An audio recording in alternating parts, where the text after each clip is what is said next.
안녕하세요. 궁금TV입니다.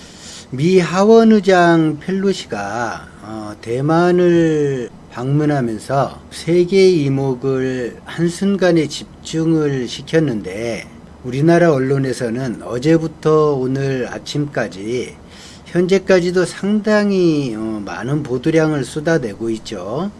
그런데 마치 펠로시 미 하원 의장이 미국의 정의로운 어떤 모습을 보여주기 위해서 방문한 것처럼 이런 시각으로 많이 보도가 되고 있고, 중국에서 나름 반발은 하지만 속수무책으로 당할 수밖에 없는 미국의 힘을 보여주고 있지 않느냐, 이런 보도들도 제법 있는 것 같고, 어느 한편에서는 현재 미국 바이든과 중국의 시진핑이 국내적으로 처한 이 정치적인 입장에서 이 펠로시의 대만 방문을 바라보기도 하더라고요. 기본적으로 이 펠로시는 미국에서 처한 민주당의 정치적 상황과는 무관하게 자신이 대만을 가고 싶어서 가는 걸로 그렇게 판단이 되지만, 펠로시가 대만을 방문하는 것을 미국 정부가 막을 수 없었겠느냐? 그건 당연히 아니죠. 펠로시가 만약에 미국 정부가 계속 반대하는데도 펠로시가 대만을 방문하다가 미국과 대만이 어떤 군사적인 작은 충돌이라도 일어나게 되면 펠로시에게는 그야말로 악몽과 같은 시간이 시작이 될 수 있는 거여서, 펠로시가 미 행정부의 반대를 무릅쓰고 대만을 방문한다라는 건 있을 수가 없는 일이죠. 그런 시각에서 보면. 그러면 결국에 미 행정부가 며칠 전에는 국방부가 반대한다는 이유로 우려를 표명했지만, 그것마저도 일종의 명분 쌓기를 위한 정치적 쇼였다라고 생각하는 게 맞는 것 같고요. 일단은 펠로시가 대만까지 가는 항로를 한번 이렇게 보면, 방송에서 보여주는 것 같은, 이렇게 점프해서 보여주는 것 같은 그런 항로를 통해서 비행기가 이동하지 않았어요. 그 화살표, 방송에서 보여준 화살표대로 보면 중국 해안을 따라서 마치 대만을 간 것처럼 그렇게 오해될 수가 있는데, 사실은 그게 아니죠. 잠깐 보시면 중국은 이 남중국해를 주장하면서 팔단선이라는 것이 있죠. 말레이시아, 필리핀 거의 인접 해안까지 그어놓고 자기네 바다라고 주장하는 이 남중국해 팔단선이 있는데, 펠로시의 비행 경로를 보면 이 팔단선을 철저히 피하면서 그 바깥쪽으로 뺑 돌아서 대만에 간 것을 알 수가 있습니다. 그래서 비행 시간이 그렇게 많이 걸렸던 거고요. 그러면 펠로시의 대만 방문이 바이든과 시진핑의 입장에서 보면, 중국 공산당과 미국의 민주당의 입장에서 보면 어떤 의미가 있는지 한번 말씀드려 보려고 합니다. 이 펠로시가 대만을 방문하게 되면 대만 독립의 입지가 강해지지 않을까 하는 중국의 입장은 강경 대응을 할 수밖에 없는 명분이 생기죠. 그거 외에는 다른 명분이 생기지 않습니다. 시진핑이 펠로시의 대만 방문에 대해서 지금처럼 매우 강경하게, 강력하게 군사훈련을 하고 군사 조치를 예고하고 비난 성명을 내고 하는 이런 강한 지도자의 모습을 보여주는 것이 시진핑에게는 매우 필요한 그런 정치적 일이 되겠죠. 중국인들이 바라보기에도, 중국 공산당원들이 바라보기에도 이런 상태에서 시진핑과 같은 강력한 지도자가 미국에 할 말하는, 미국의 대척점에서도 기죽지 않는 이런 지도자가 중국에 더 필요하겠다라는 생각을 하겠죠. 시진핑의 세 번째 연임을 사실상 미국에서 도와주는 역할을 하고 있는 것이죠. 이것을 미국이 모를 리가 없고, 이런 정치적 셈법에 가장 강한 국가가 미국이죠. 그러면 미국 바이든에게는 어떤 이득이 있느냐? 미국의 민주당에게는 어떤 이익이 있느냐? 미국에서도 마찬가지로 가을에 선거가 있습니다. 중간 선거가 있는데 바이든의 인기는 최악이라고 할 수 있고 민주당은 사실상 승리를 점치기가 불가능하다 할 정도의 상황에 빠져 있습니다. 그런데 중국에 대한 미국인들의 감정은 매우 나쁘죠. 미국인의 72% 정도가 중국인에 대해서 혐오감을 가지고 있다라는 여론조사가 나와 있고요. 지푸라기라도 잡는 심정으로 바이든과 미국 민주당은 펠로시의 대만 방문 그리고 미중 군사 대결을 암시하는 듯한 이런 상황을 충분히 이용해 볼 가치가 있겠죠. 미국에게나 중국에게나 조금도 해가 되지 않는 상태인 것입니다. 미국 바이든에게나 중국 시진핑에게나 펠로시의 대만 방문은 조금도 방해가 되거나 해롭지 않은 정치적인 이익을 상당히 가져다주는 그런 역할을 하게 됩니다. 미국이 중국을 정치적으로 이용하고자 할 때 가장 많이 앞세우는 곳이 대만이죠. 대만을 매개로 해서 중국을 이용하고자 하는, 중국의 양보를 얻어내고자 하는 그런 방법으로 정치적 이익을 얻고자 하는 미국의 정책은 단 한 번도 바뀐 적이 없습니다.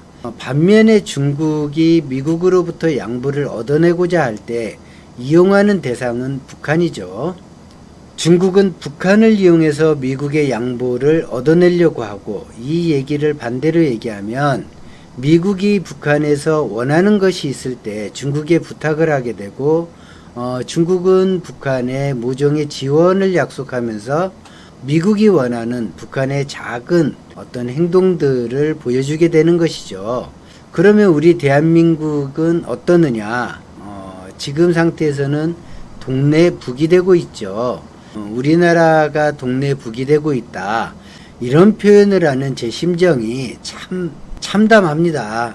그렇게 진행되고 스스로 동네 북이 되는 것을 행복해하고 있는 모습이라고까지 저는 보고 있습니다. 그래서 더 참담하고 답답하고 분노가 치솟고 그런 상황입니다. 북한의 핵실험이 임박했다라는 말이 대한민국에서 대통령 선거가 끝난 그 시점부터 급격하게 증가하기 시작했죠. 그런 소식이. 지금이 이제 8월 달인데 마치 비 올 때까지 기우제를 지내는 것처럼 보도가 그렇게 쏟아지고 있고, 빠르면 한 달 이내에 이러한 단서를 달고 계속해서 보도가 됐었었는데, 북한에서 핵실험 징후는 있는데 핵실험을 하지 않으니까 지금은 언젠지 모르겠는데 핵실험 준비는 하고 있다라고 그렇게 얘기하고 있죠. 뭐 언젠가는 이렇게 보도하다 보면 핵실험을 하겠죠. 뭐 올 연말이 됐든 내년이 됐든 혹은 뭐 한 3년 뒤 4년 뒤가 됐든 어쨌든 핵실험을 할 수도 있겠죠. 그 뭐 비 올 때까지 기우제 지내는 듯한 그런 기사를 미국발로 받아서 계속해서 보도를 하는 우리 언론들도 참 답답해 보이지만, 북한 핵실험에 대해서 냉정하게 얘기를 하자면 과연 미국이 북한에서 핵실험을 하지 않기를 바라느냐, 그건 좀 생각을 해볼 필요가 있어요. 우리가 계속해서 지금 자극을 하고 있잖아요. 북한이 핵실험을 꼭 해야 되는 것처럼 분위기를 만들고 있어요. 중국이 군사적으로 대만을 도발해야 되는 것처럼 또 분위기를 만들고 있잖아요. 이런 것이 무척 무서운 거라는 것이고, 북한에서 핵실험만 해주면 그것으로 더 이상 뭐 남북관계 개선 여지는 최소한 현재 정권 하에서는 안심해도 되겠다라는 것 첫 번째와, 중국이나 러시아가 북한을 감싸려고 하는 그 명분이 상실될 수 있겠다 라는 것, 그 다음에 한국이 조금 더 미국에 의지해서 미국이 원하는 한국군을 만들어갈 수 있겠다 라는 그런 셈법을 가지고 있는 것이죠. 그런데 어젠가 그젠가 유엔에서 중국 대사가 이런 발언을 했어요. 북한 핵실험이 곧 일어난다고 그렇게 떠들었는데 우리는 북한이 핵실험을 한다는 어떤 정보도 가지고 있지 않다. 이렇게 얘기를 했어요. 그랬더니 바로 미국에서 발끈했죠. 네드 프라이스 국무부 대변인 같은 경우에는 북한이 핵실험을 할 경우에 어떻게 될 것인지를 얘기하는 말을 했는데 지난달 26일에 이런 말을 했어요. 북한이 실시하는 어떤 핵실험도 엄청난 대가를 치를 것이다 라는 점을 분명히 밝힌다라고 얘기를 했거든요. 그러면서 태평양 너머에 있는 우리의 동맹과 파트너들과 긴밀히 협력하고 있다 이런 말을 했어요. 북한의 어떤 핵실험에도 엄청난 대가를 치를 것이다 북한은. 그런데 그 준비를 한국과 일본과 하고 있다라고 지난달 26일에 발표한 것입니다. 뭐 전쟁하겠다라는 얘기인가요? 우리가 곰곰하게 이런 말들에 대해서 생각을 해봐야 돼요. 그리고 국무부 대변인이 이런 식으로 전쟁을 암시하는 듯한 군사적인 공격을 암시하는 듯한 이런 발언을 할 때마다 우리 정부가 이것을 반박하거나 해명하지 않으면 그대로 북한의 신호가 전달될 거 아니겠어요? 중국이나 북한에 그대로 신호가 전달되는 거예요. 한미연합군이 북한을 선제 공격할 수도 있겠구나. 그러면 그에 대해서 대비를 해야 되겠구나 라고 반발할 수밖에 없는 거예요. 그렇죠? 공개적으로 우리가 전쟁을 일으키겠다라고 말은 안 하지만 그 말이 북한이 어떤 엄청난 대가를 치를 것이라는 점을 분명히 한다. 이 엄청난 대가가 현재 세계적으로 고립되어 있고 국제 제재를 당하고 있고 미국의 제재를 당하고 있고 사실상 연락하는 국가라고는 중국과 러시아밖에 없는 북한한테 엄청난 대가라는 게 도대체 뭐가 있을까? 전쟁 말고 그렇잖아요. 그렇게 알아듣는 것이 오히려 상식적인 것입니다. 이런 말이 나오면 우리 정부가 앞장서서 이런 말에 대해서 명확한 입장을 내보일 필요가 있어요. 정말로 전쟁을 원하지 않는다면. 그런데 우리 정부는 정반대로 행보를 하고 있죠.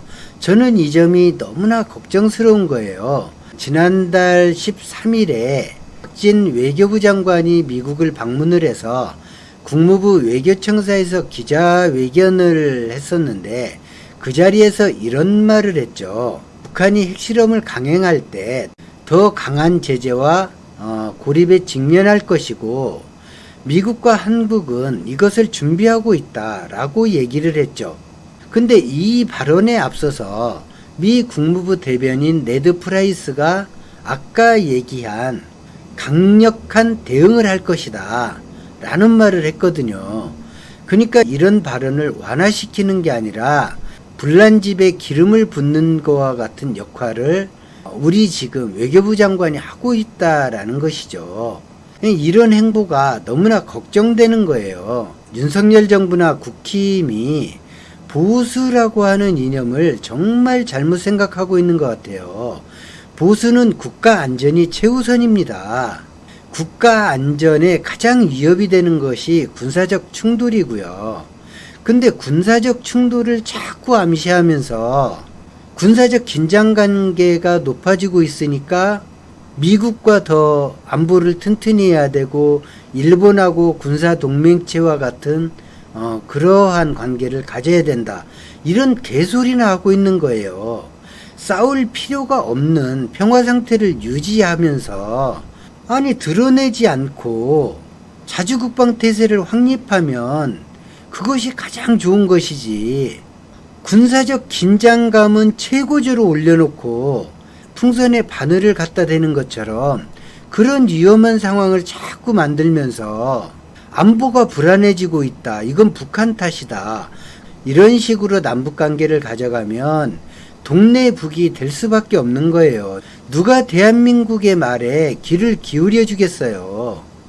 차라리 북한 핵에 대해서 비핵화가 뚜렷하게 진전되는 상황이 없다면 생존을 위해서 불가피하게 핵무기를 개발할 수밖에 없고, 핵무기를 개발하는 과정이더라도 북한이 비핵화를 달성한다면 우리는 국제사회를 통해서 완벽하게 비핵화를 함께 달성하겠다, 이런 선언이라도 당당하게 하든지, 이것도 아니고 저것도 아니고 온통 안보라고 하는 첫마디가 미국이 아니면 단 한 뼘도 지키지 못할 것 같은 말을 하면서 왜 군사적 긴장을 이렇게 높여가면서 도대체 원하는 것이 무엇인지 알 수가 없어요.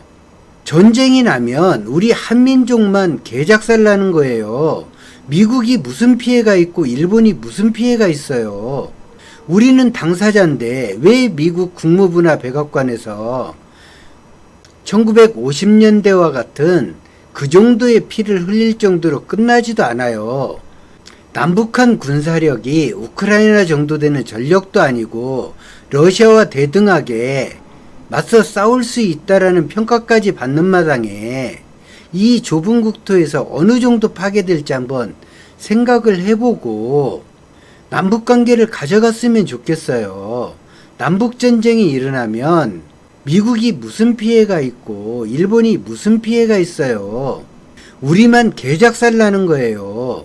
이기면 뭐 하겠어요. 다 개작살 난 마당에 다 죽어나가고 이산가족 되고 사회 시스템이 다 무너지고 경제가 무너지고 이런 마당에 이기면 뭐예요.